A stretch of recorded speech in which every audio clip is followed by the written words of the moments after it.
Alright, chooms. Weirdco just dropped the pull rates for Cyberpunk TCG, and I'm telling you right now, this set could either be straight up preem, or we're about to watch the market flatline in real time. What's going on, guys? So it's Surgical Ninja here, and today we're cracking open the data shard on Welcome to Night City. Pull rates, set size, duplicates, and whether this economy is about to get flooded harder than Pacifica. So Weirdco just dropped the pull rates on all the cards on their Kickstarter. Let's take a peek at that real quick.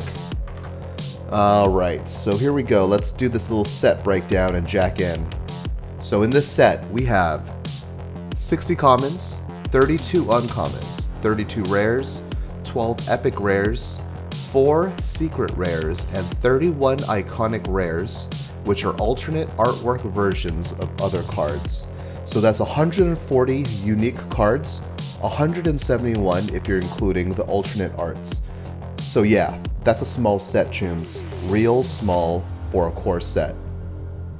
So each pack has 7 commons, 3 uncommons, and 2 rares or higher, which you can see here, the pack configuration.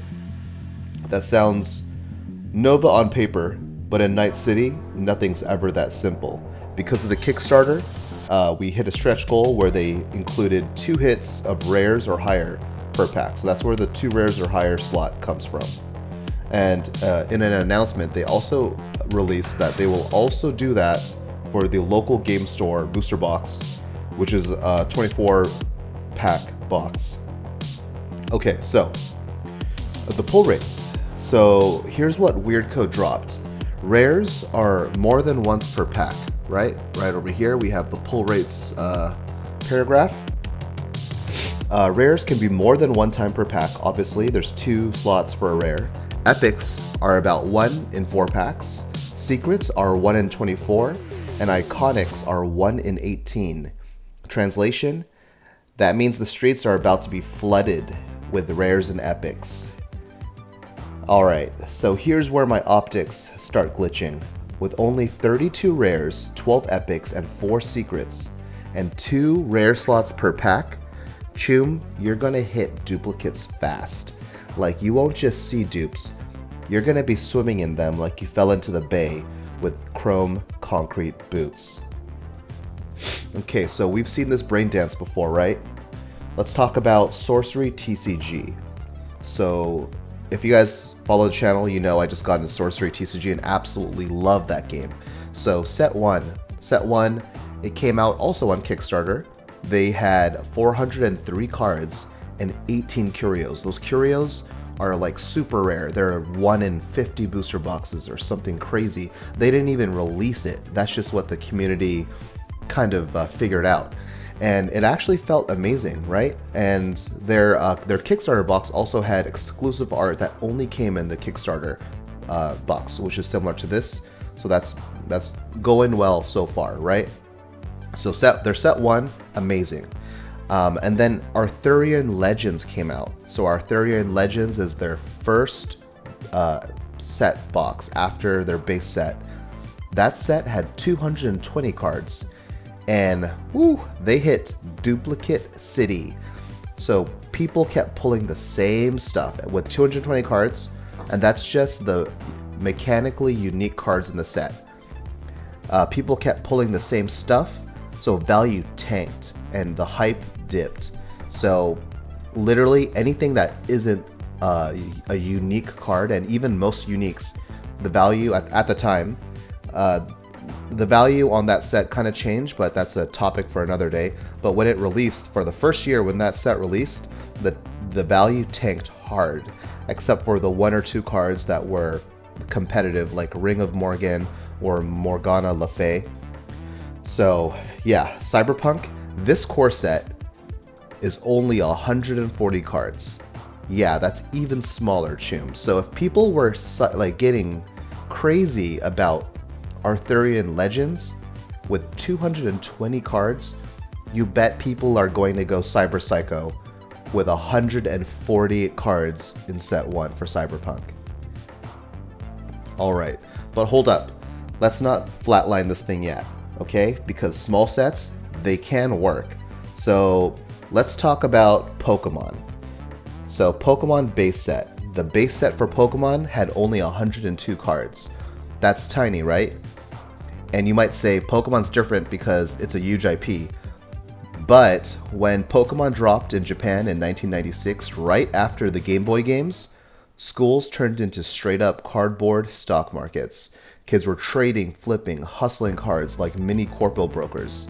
And it had multiple print styles. There was first edition, shadowless. There was not even a base set symbol.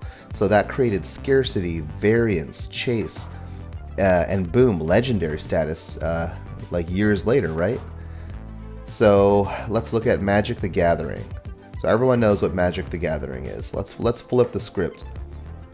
Magic the Gathering Alpha. The Magic the Gathering Alpha set had 295 cards.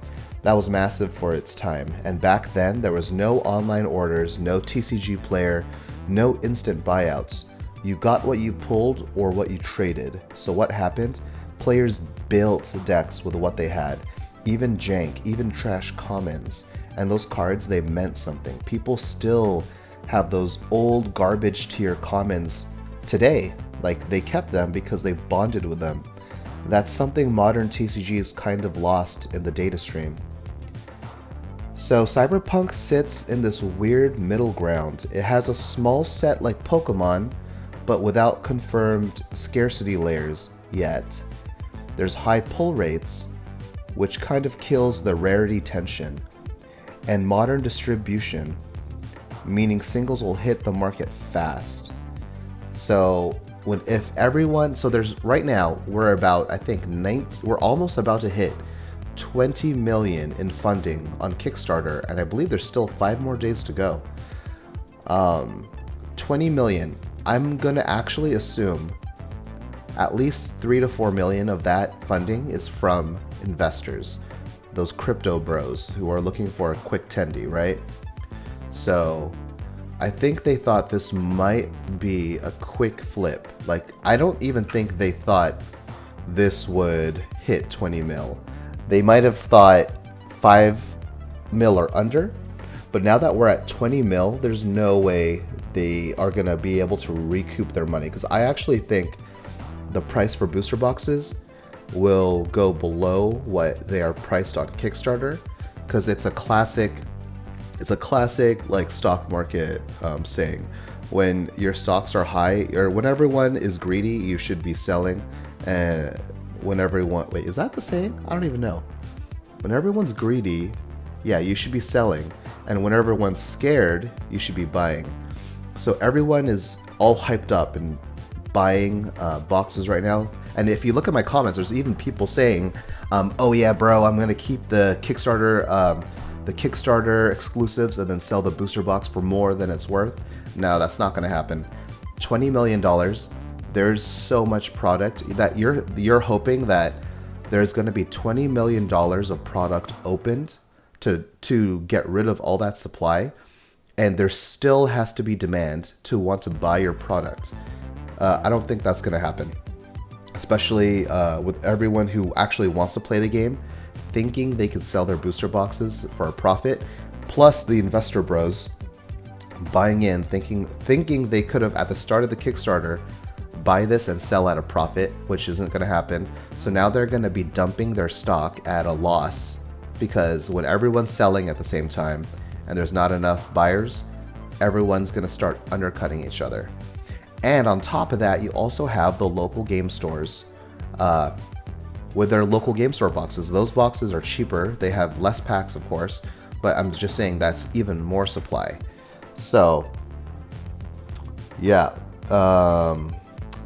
So the question is this going to be a collector's playground with all these alternate rares and metal cards and serialized cards? Or does this become oversaturated net junk, right? Because those serialized cards actually don't even come in the boxes. I think that's the thing that actually is kind of holding this set back from being opened, is they should have put serialized cards in the box. Instead, it's just a one and done thing as a Kickstarter exclusive for the Night City Legend tier, which are pretty much all sold out except for Goro. But yeah, for me, I'm not gonna lie, if the Lucy or the Judy one was up, I probably would have backed it like a simp. But that's just me. All right, so here's the wild card though, chooms. Iconic rares. So let's go back up here. Let's see, iconic rares. So 31 iconic rares. These are the alternate arts. So if you look at that, it says 31, right? There's 31 in beta, but there's 31 different alternate arts in the retail box. So that's 62 alternate arts, and they're split between products. So suddenly you've got artificial scarcity and you've got chase. You actually have a reason now to open both the beta box and the retail box. That's actually kind of preem design, I'm not gonna lie, and it provides support for the local game stores. It gives the local game stores actually a reason to buy booster boxes from the distributor. I think the distributor is BTS for this game. There's actually some issues with BTS and LGSs. I might make a video on that. I want to get more facts about the situation from what LGSs are telling me. Of course, that's maybe biased on their anger on the situation. Pretty much, BTS is kind of forcing them to buy bundles that they don't want, right? So they're either you buy it or you don't buy it. So most LGSs that I've talked to are like, no, screw that, I'm not buying it. So anyway, that's a video for another time. If there's interest on that, I could dive deeper. So yeah. So let's just go back over this. Beta has 36 packs. The retail box has 24 packs. Retail has less packs, but they have their own exclusive iconic rares. So honestly, that might be the system cyberware upgrade. So here's my take, chooms. Gameplay looks Nova. Pull rates, generous, maybe too generous with the double rares and the not very large number of rares in the set. And the set size is risky. So this could go one of two ways. Either it becomes a fast, fun, accessible set, or it floods the market and value gets zeroed out. The iconic rares, that's the lifeline. That's what might keep this thing from flatlining. Alright, so what do you think, chooms? Is this set preem, or are we about to watch it glitch out? Drop it below, hit that like, and I'll catch you guys in the next run. If you like what you listen to, maybe try subscribing and watch future videos. We do a lot of videos on TCGs.